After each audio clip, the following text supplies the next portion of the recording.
দুইবার তিনবার আসছে, এই ম্যাথটা করি। নাম্বার 3 জটিল ম্যাথটা দিয়েই করি।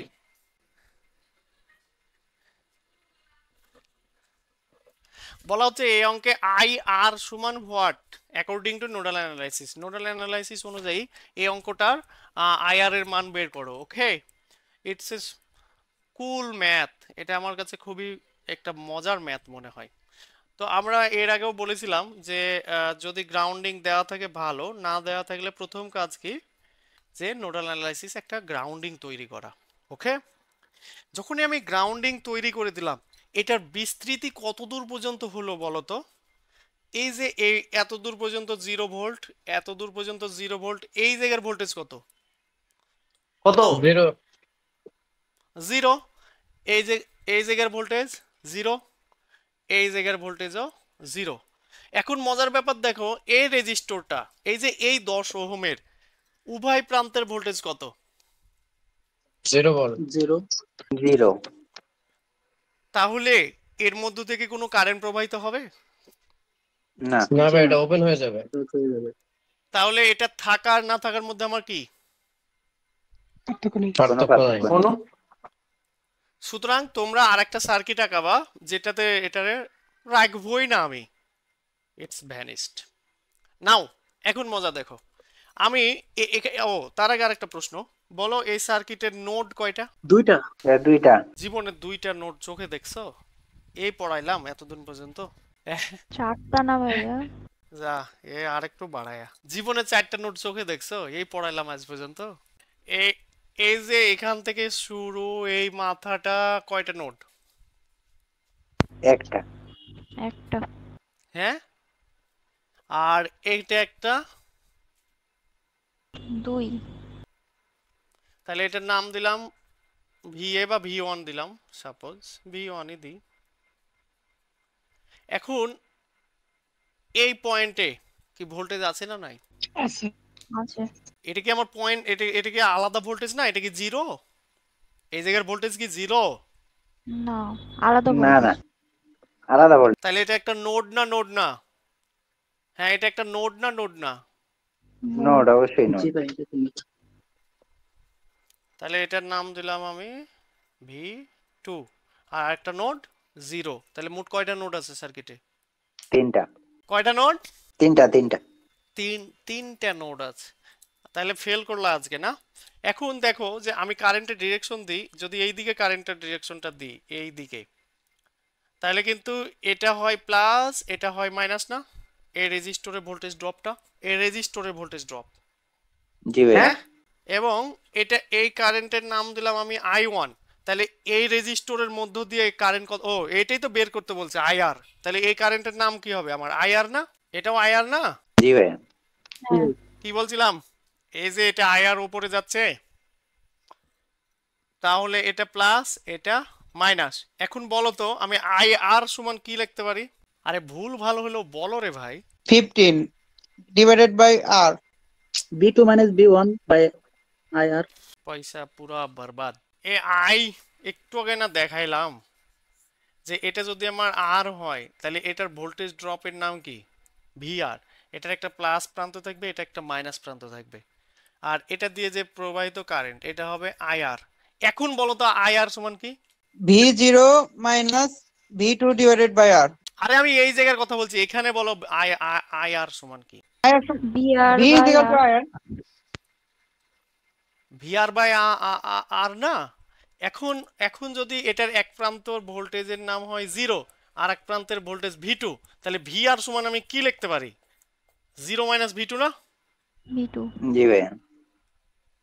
তাহলে আমার IR সমান কি হবে?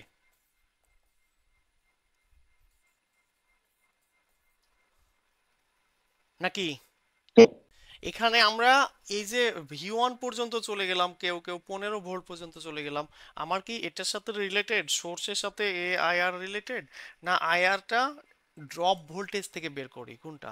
রেজিস্ট্যান্সের ওই নিচের আইআর, উপরের আইআর দেখতেছিলাম। আরো মিস। আরে নিচের IR আর উপরে IR, এই দুইটা কি আলাদা IR? ভাই ক্যালকুলেশন করার সময় ওই হ্যাঁ? উপর দিয়ে আসতেছিলাম তো ওই জন্য আর কি। ওকে, তাহলে আইআর সমান আমার হবে কি 0 মাইনাস ভি2 বাই কি আর। ওকে, নেক্সট বলো 15 ভোল্ট আছে, এই যে 15 ভোল্ট সমান আমি কি লিখতে পারি? V1 V1 আর নেগেটিভ প্রান্তের ভোল্টেজের নাম কি? তাহলে আমি কি লিখতে পারি 15 সমান? V1 minus V2। পারি? জি ভাই। তাহলে আমার ভি2 টারে যদি এই পারে নিয়ে আসি তাহলে এটা কি দাঁড়ায় বলো তো? এটা হয়? V1 minus 15। হয় না, হয় না? যদি হয় তাহলে এই ভি2 এর মানটা আমি এখন যদি এখানে বসাই তাহলে 0 মাইনাস V1 মাইনাস 15 বাই আর। তাহলে এবার কি দাঁড়ায় ঘটনাটা? Hello? Minus V1 plus 15 by R। তাহলে কনক্লুশন কি দাঁড়ালো? আইআর সমান 15 মাইনাস V1 বাই আর, অথবা 15 মাইনাস V1 বাই 10। সবাই ক্লিয়ার? আয়ার জি এর ভাই, ব্যাপারটা? বুঝতে পারছি। এখন এই যে এটা দিয়ে একটা কারেন্ট যাবে, এটা দিয়ে একটা কারেন্ট যাবে, এ তাহলে এখান থেকে একটা নোট করো সবাই, আমি জানি এগুলো কিছুই মনে রাখবে না, পারবাও না, যে রেজিস্ট্যান্সের সাথে যদি সিরিজে ভোল্টেজ সোর্স থাকে তাহলে কারেন্ট বের করতে হবে কি পদ্ধতিতে, দিয়ে এই নিজের মতো করে নোটটা সূত্রের খাতায় গুছিয়ে লিখে রাখো, নাহলে আজীবন পারবা না, কারণ এই রেজিস্ট্যান্সের সাথে সিরিজে থাকা ম্যাথগুলাই সবচেয়ে জটিল হয় নোডাল অ্যানালাইসিসে। সব ম্যাথে কিন্তু এরকম সিরিজে থাকবে না। হ্যাঁ, তাহলে কি করতে হবে? প্রথমে ওই রেজিস্ট্যান্সের কারেন্ট বের করতে হবে ড্রপ ভোল্টেজের থেকে, তারপরে আমার যে ভোল্টেজ সোর্স থাকবে ওইটার প্লাস মাইনাস অনুযায়ী ভোল্টেজ বের করতে হবে, দিয়ে ওইটার সাথে এটার যে মিল হবে ওইটারে কি করব আমি, এই যে বসাইলাম না একটু ভি2 সমান বের করলাম না ওইটা, যেমন এ অঙ্কে কিন্তু এ অংশটা 0, অন্য অঙ্কে এ অংশেও কিন্তু একটা ভোল্টেজ থাকবে। হ্যাঁ, ফলে এই জায়গায় এসে 3টা ভোল্টেজ হবে প্লাস মাইনাস ওই যে ভি2 সাপোজ, বুঝেছো? আরো আছে ওগুলো যখন অঙ্ক করবা তখনই পাবা। 15 মাইনাস V1 বাই 10। এখন বলো তো এটা দিয়ে যে কারেন্ট যাবে এটার নাম যদি বলি আমি I1, এটা দিয়ে যে কারেন্ট যাবে এটার নাম যদি বলি I2, তাহলে KCL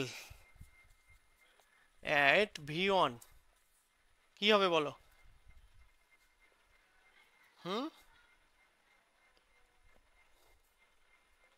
IR যাচ্ছে I1 প্লাস I2 না?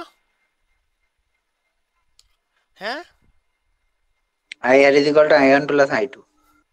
হ্যাঁ, তাহলে কি হবে বলো? 15 মাইনাস V1 বাই 10, আর এগুলো কি V1 minus 0 by 10 plus V1 minus 0 by 10, এখান থেকে আমার কি বের হয়ে যাবে বলো? V1, আর এই V1 এর মান কোথায় বসাবো জানো?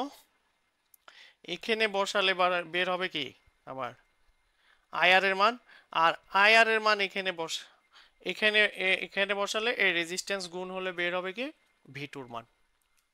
সবাই বুঝছি? হ্যালো? জি ভাই, বুঝতে পারছি। হ্যাঁ, নোডাল অ্যানালাইসিসের ক্ষেত্রে আর একটা কথা লিখে রাখো, যে যদি কারেন্ট সোর্সের সাথে সিরিজে রেজিস্ট্যান্স থাকে তাহলে ওই রেজিস্ট্যান্সটা কিন্তু হিসাব হবে না। কারেন্ট সোর্সের সাথে সিরিজে রেজিস্ট্যান্স থাকলে কি হবে না বলো? ওই ওই রেজিস্ট্যান্সটা হিসাব হবে না, অর্থাৎ মনে করো আমি ওই তখনই বলবো বলে ভুলে গেছি, এরকম আছে, এরকম আছে 5 অ্যাম্পিয়ার 3 ওহম, তাহলে অ্যাকচুয়ালি এটা হবে কেমন? এটা 3 ওহম আর রাখার দরকার নাই, আর একটা সার্কিট আঁকাবো না? অর্থাৎ এই যে একটা অঙ্ক আছে আমি এটাই করে দিই, পিজিসিবির 2011 সালে পড়েছিল,